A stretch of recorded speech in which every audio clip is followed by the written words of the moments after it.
What's up, guys? Coach B here with another episode of Chalk Talks with Coach B. Before we get more into market manipulation, I wanted to cover some of the more basic concepts and terminology that I think will help these discussions. Today, I'm going to cover the difference between a market order and a limit order, what the bid and the ask is. Also, we'll take a look at some level 2 data and a level 2 order book. And also, I wanted to just kind of go over what is like a buy wall or a sell wall. I know we talk about them in my stream sometimes, and you may hear that terminology in other places or referenced on Reddit or whatever. So I wanted to kind of explain that too.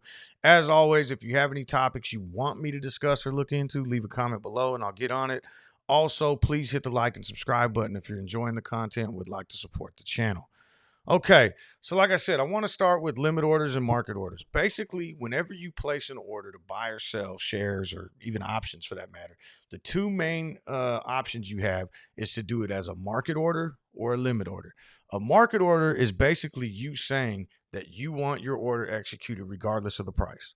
So if a stock is trading at $10 and you place a market order to buy shares, you might actually end up buying, those shares for $10.01, $10.02. You might even end up paying $10.10. It really depends on what the person on the other side of the transaction is willing to sell for. So it could get kind of risky. You really want to make sure, you have some tight spreads if you're looking into doing that. And I'll go over that in a second, which brings me to limit orders. In a limit order, you're setting the price you want to buy or sell at. So if the stock is trading at 10, you could set a limit buy for $10, and now you're guaranteeing that if you get those shares, you're not paying more than $10. Okay, so you're basically, you'll get your shares if and when someone else is willing to perform a market sell and come down and sell you the shares at 10. Selling works the same way. You could choose to perform a market sell and take whatever price people are willing to buy for it, or you could choose to do a limit sell for the price you want. So let's say I want $10.02 for my shares. I put a limit sell order in at 10.02, and now I know I'm guaranteed to get 10.02 for those shares if and when the stock gets up to that point. I mean, there's always the risk with limit orders is if the stock starts moving in the other direction, you may never get filled, right? If it goes from, I have my limit in at 10.02 and then it goes to 10.01, $10, $9.99, and it continues to go down, I'm going to be sitting up here holding my stock still and never got able to sell. Same thing on the other side. If I was waiting to buy those shares at $10 and now the price is going up, up, up, up, up, I won't get filled. I won't get my shares. Market orders get you the shares. So there's different ways and instances in which you'd want to use either one. But either way, both are important and have their practical uses. Limit orders make the market. They set the price and they provide support and resistance levels. Market orders, on the other hand, move the market because they will push a price up or down to the next limit order. So you have these people who are setting limit orders who, are only going to take the price they want or a better price. And then you have market orders, which are pushing it to those prices. Hope that makes sense. And maybe it will when I pull up the level 2 data too. So now that we have that out of the way, let's look at some level 2 data. So I went through and got some screenshots of like random screenshots off Google Images just so we could see what it looks like on different brokers. But basically, what we're going to be looking at here is and I think this is from Thinkorswim. So whenever you're looking at a level 2 order book, what you're looking at is, first off, on the left, you have the bid. Everything on the left is the bid, and this is what people want to buy for. These are buy limit orders, okay? And then on the right, you have what's called the ask. This is what people want to sell for.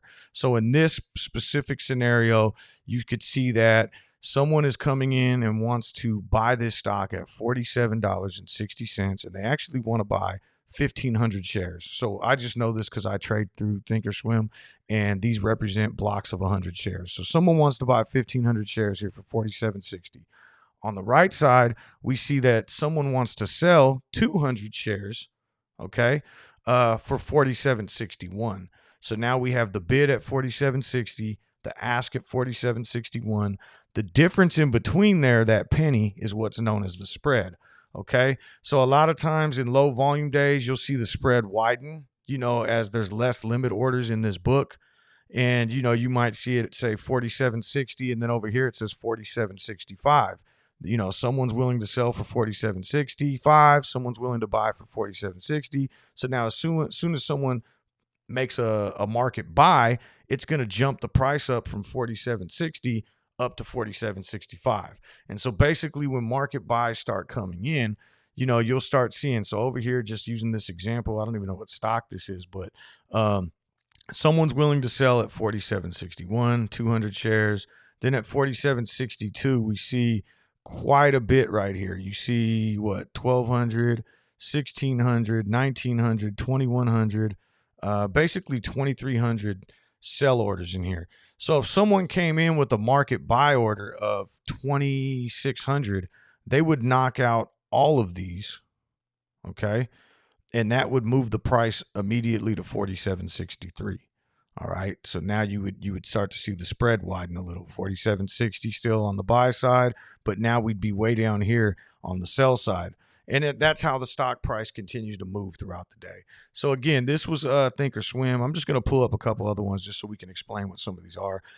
Some report exchanges, so this was the NASDAQs, Philadelphia Exchange, ARCA. These are just different exchanges that these orders are coming in from.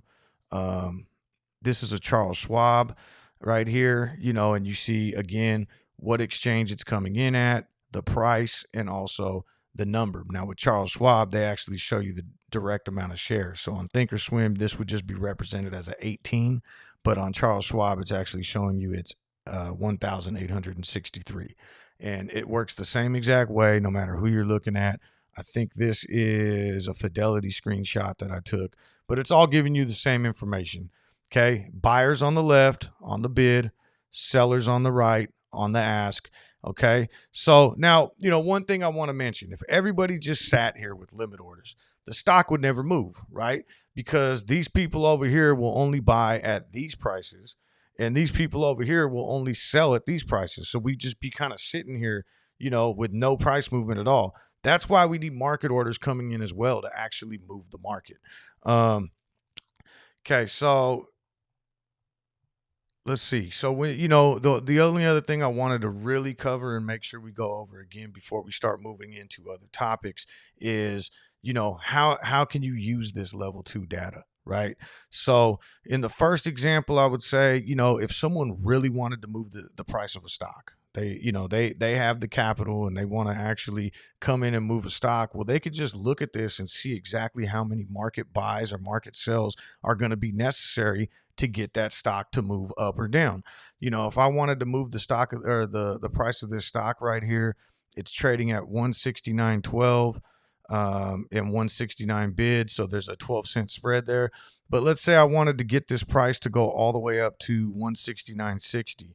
Well, if I had the money, I can come in and go, 560, 760, 960, 1060, 11, 12, 14, 60, 1660, 2660. Okay, so anything over 2,660 share buy order at the market would drive this price immediately up to 169.60.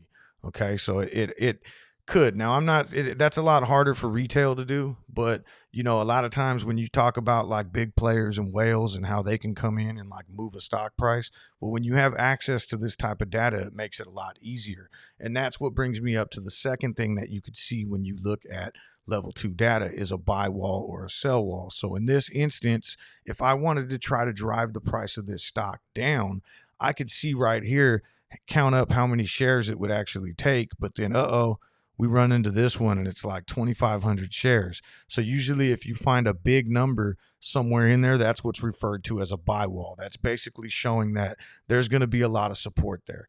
Okay, you can kind of determine that you're going to have a tougher time breaking through this level of, let's say, 168.80, because I could hammer through selling, but once I get down here, there's a lot of buy orders there. There's a lot of support.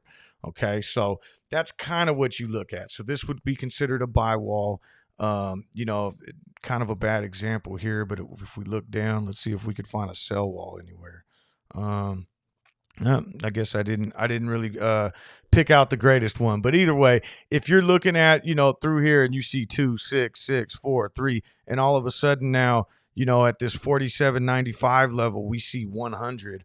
okay, that's going to be a sell wall. That's going to be hard to bust through. So now if I'm looking at this, I can kind of see that as the price rises up to 47.62 to 47.63 to 47.64, once I get to 47.95, I'm going to have a hell of a time pushing the price through this point, because there's, however many sell orders sitting there.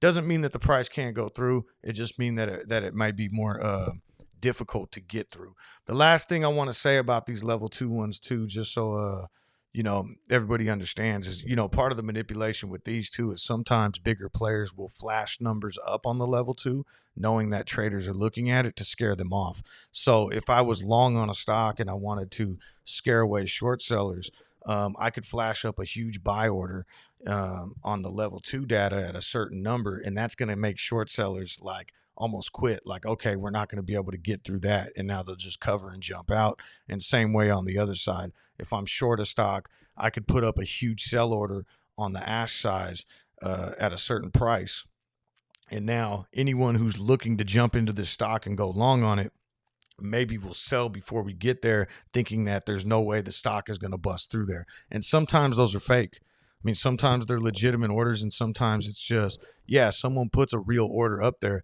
but as the price gets closer, they'll pull it, and they're just doing it to scare away traders. Anyways, now that we have that out of the way, my next video, I'll be talking about SSR, which is short sale restriction days, and what those mean. And I know a lot of people have probably heard about them in recent months.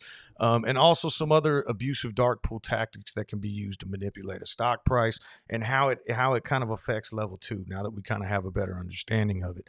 So again, please hit the like and subscribe button. Comment down below with any future topics you would like me to discuss. And if you'd like to check me out live, I'm streaming every morning at 6 a.m. Pacific. That's a half hour before the market opens, talking stocks, following some of the stocks that I'm into, pulling up stocks that other people in the stream have questions about, and really just, breaking down the market. So please come check me out. And hopefully I'll see you tomorrow on the stream. If not, have a great day and good luck in the market.